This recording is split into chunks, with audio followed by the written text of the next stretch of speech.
Hi there, beautiful souls watching. Thank you. I'm Gabrielle, retired medium in Germany, and I like to share some of my otherworldly experiences and insights. So, this one is about discernment. I had a lot of experiences, and some were very interesting to me.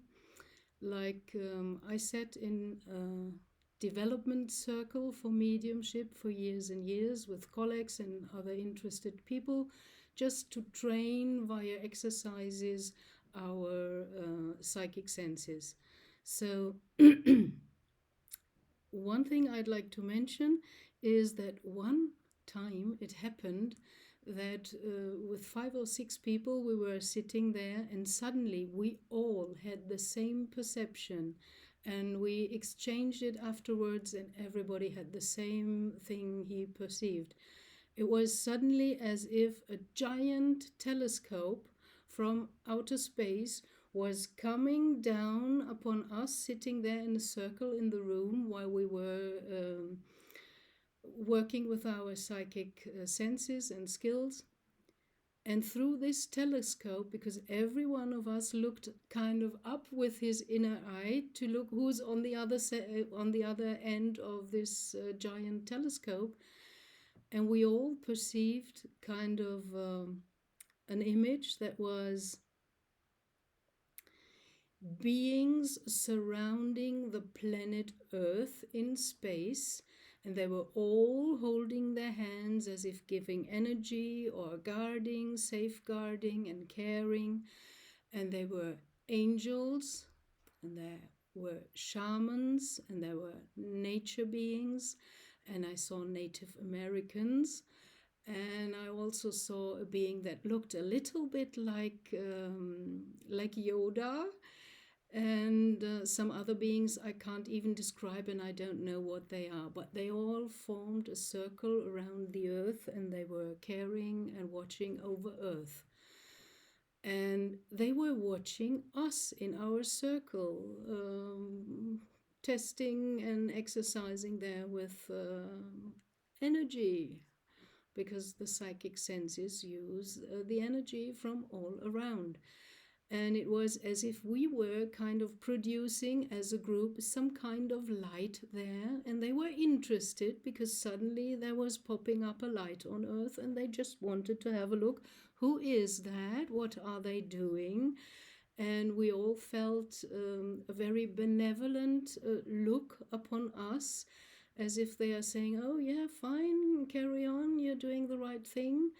And that was really, really fantastic, because all the other 5 people in the circle had exactly the same perception. Everybody perceived the telescope, the beings from outside, from outer space, and everybody more or less had the same perceptions about the kind of people that were watching us. They all perceived angels and shamans and nature beings, and some other beings that were undescribable, more or less, because we had no picture for that and no name, and didn't know how to name this. So this just for a short insight. But about discernment, I had one experience in the development circle that I really loved, and it was kind of special, because we were doing something our mediumship teachers always warned uh, about. They said, don't open up a connection and not address anything or address the wrong thing. Always have a good address. So always address the light beings, the positive ones. And as the English tradition in mediumship goes, they only work with the deceased, because everything else you don't know might be trickery. And they even they even have some kind of unwritten protocol with the deceased to ask them for signs that only they and the client mostly a relative, can know and the medium cannot know because they are so special things. You usually are not aware of that and you don't talk about that. Like I mentioned in the session with this old woman that I treated in the asylum for old people, and I sent some healing energy there, and I had forgotten to ask for the proof. Sometimes it happens. And that soul of this woman sitting in a wheelchair sent by herself the proof to me, and I suddenly got these garlands of clover flying through my vision. And I asked the relative, the daughter of the old lady, and she said, "Oh yes, she always used to collect, especially clover with four leaves, and she used to press it and keep it." And so that made sense with the garlands, and the daughter could identify that it was really her mother because no one else can know that. So we were sitting in our circle and we did something not allowed, um, just because out of curiosity. So we opened up the circle and we sent out an invitation to whoever wants to come, as long as they are positive light beings and they bring a positive message. And we said, okay, we're open, you can all come as long as it's positive. And we sat there, closed our eyes, and suddenly we heard a knock 3 times, like knocking on the wooden door. And we all heard it. All 5 people heard the knock and opened their eyes, and we looked at each other. Did you hear this knock? Did you hear this knock? Yes, we all heard it, but we couldn't see anything. Then we closed our eyes again and tried to search where this noise had come from and who or what had produced it. And then one of my colleagues said, "There is a being hiding behind your chair, and it doesn't want to show itself because it knows it looks different and it might frighten us. That's why it's very, very cautious, and that's why it knocked so politely than just popping in and saying, 'Here I am,' and whatever."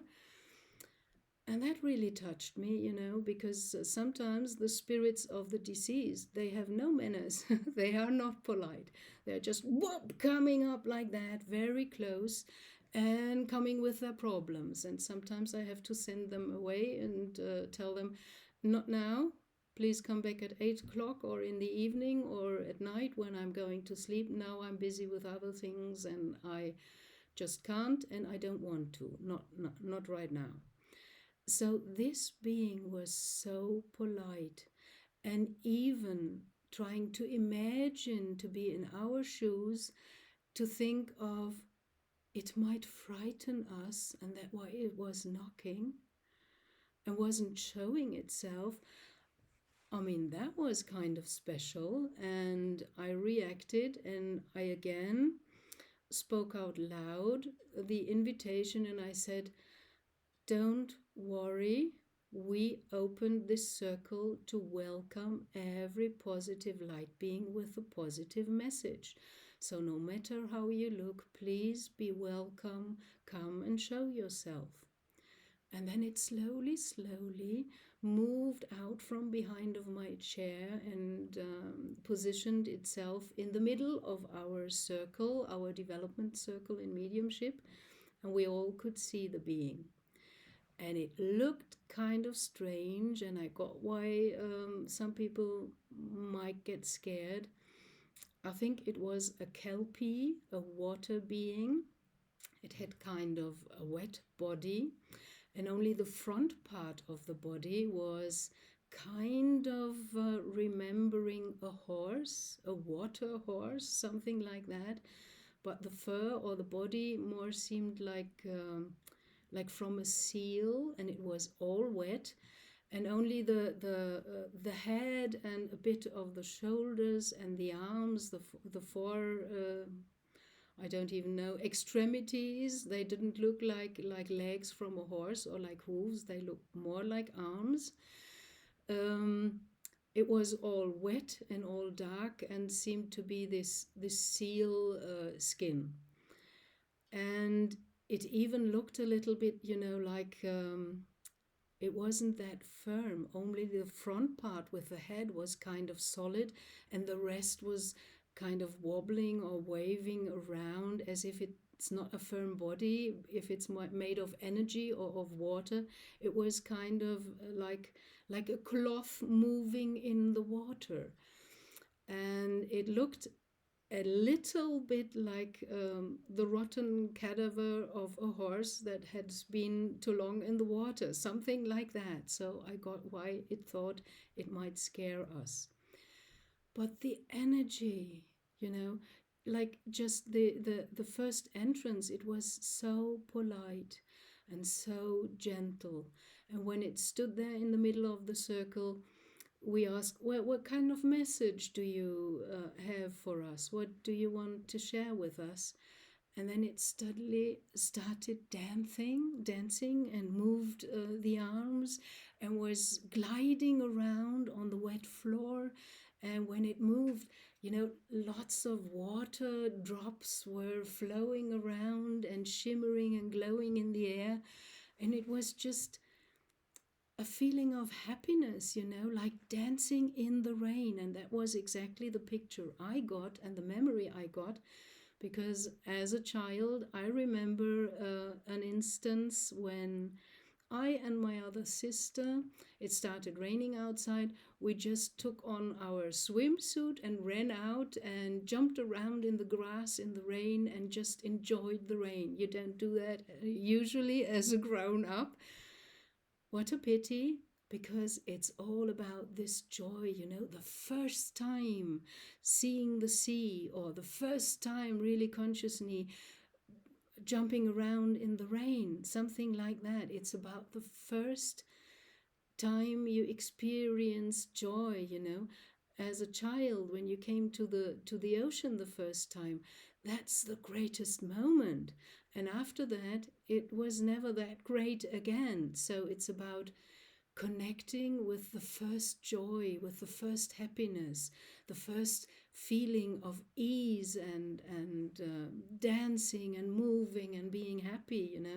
This dancing kelpie just brought the message of how simple it is to be happy. Dancing in the rain, something like that. We were all so touched. Some even had tears in their eyes, because all of them in the circle were reminded of some kind of situation in their childhood when they had this feeling, joy for the first time in a special situation. And we thanked that being, and we thanked it for being so gentle and polite, and we assured it that we are not scared and that we really love the message. So then it went away. And I call this a lesson about discernment, because usually things that look, or beings that look ugly, we tend to judge. So we think, oh, this is ugly, I don't want to look at that. Where. There's even a not so well known story of Yeshua walking with his disciples in some place around the desert. And they came across the half rotten skeleton of a dead dog. And everybody from his disciples was going like, ooh, and ooh, it doesn't look nice and it smells bad. And Yeshua looked upon the skeleton and he looked at the teeth. And he said, pearls cannot be whiter than his teeth. So he put a positive thing upon this horrible sight, that the teeth reminded him like a chain of bright white pearls.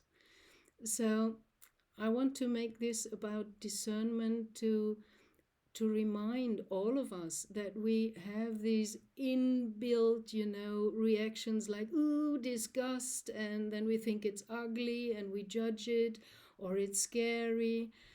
This is only because we think it is.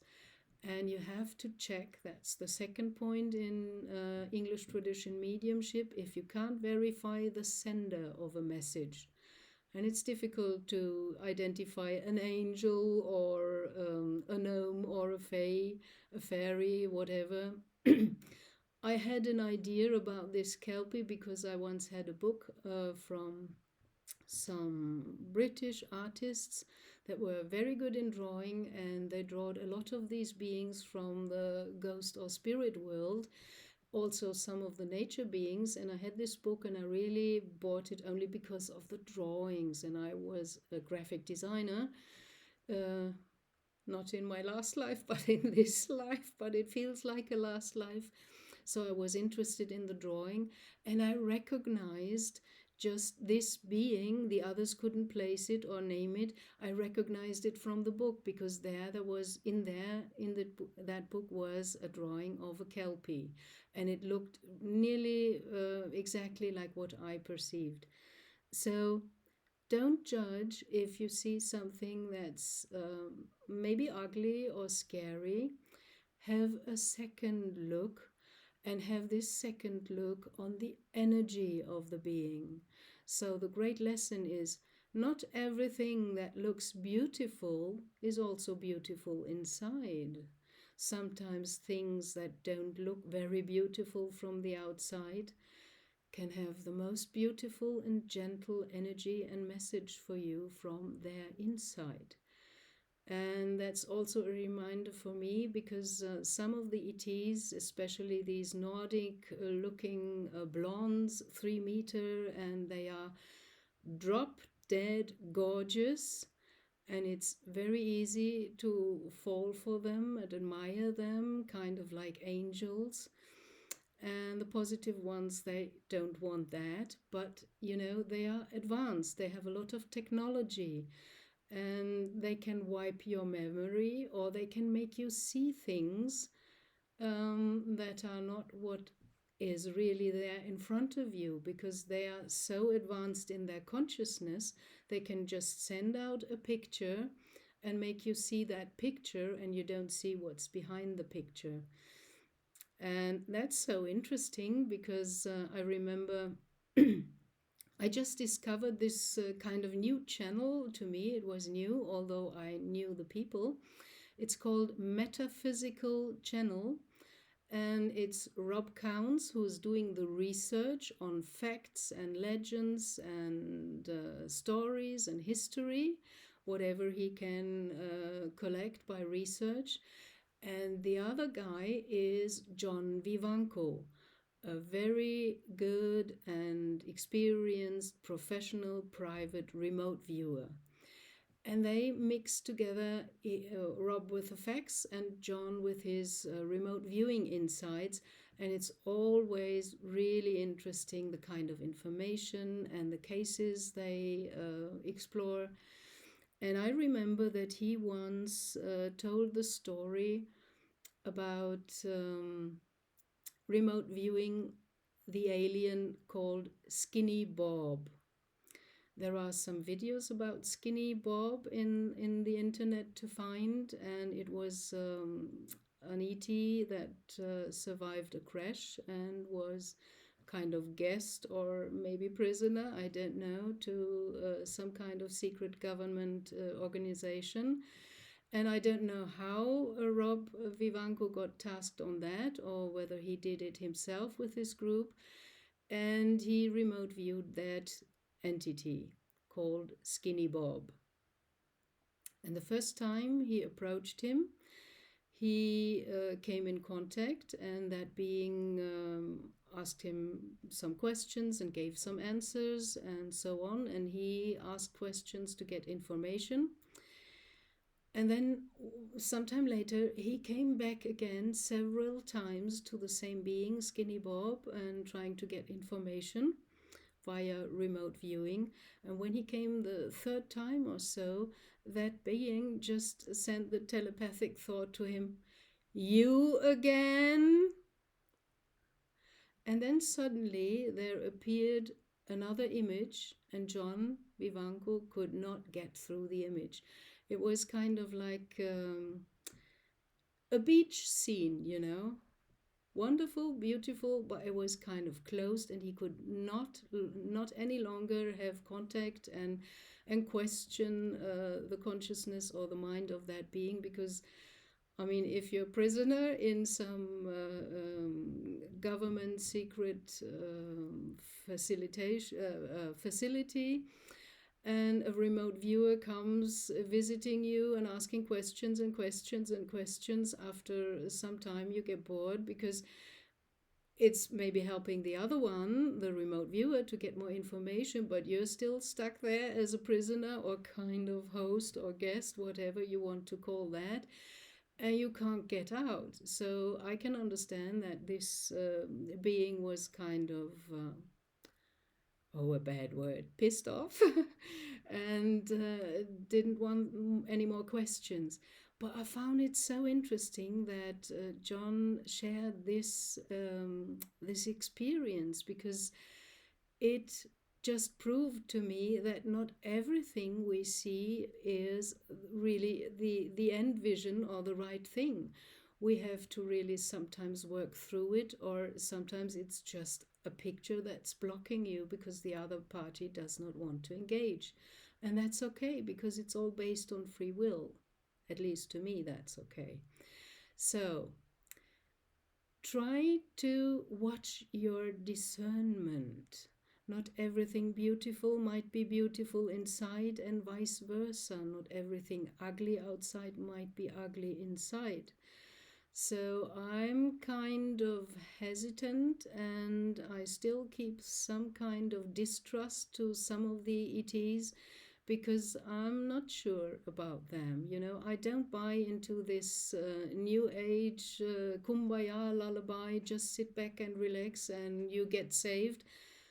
My wisdom or knowledge up to now is it's not working like that. If you don't do anything, not the tiniest step inside of your mind, nobody will come and save you. We are the change we are waiting for. We have to do the first step, and then all the helpers come in and will assist us and help us to get further along the path of our soul journey. But just being saved without changing and without doing anything, I think it wouldn't work. If they take me now and put me into a perfect environment and I'm still with my little problems, I will create the same mess over there in a higher density like I did here.